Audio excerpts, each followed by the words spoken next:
Hi guys, welcome back to my channel. Today I'm going to show you how you can precisely crop images in Canva. All you have to do now, you can open Canva desktop version or PC version, and now you can click Design Essential to get started.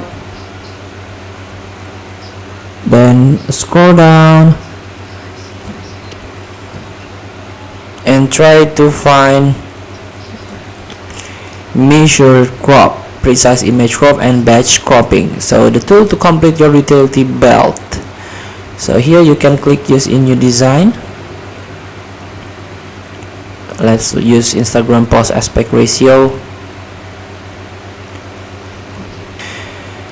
And here you can try to use this crop image, and here we go. Simply click crop.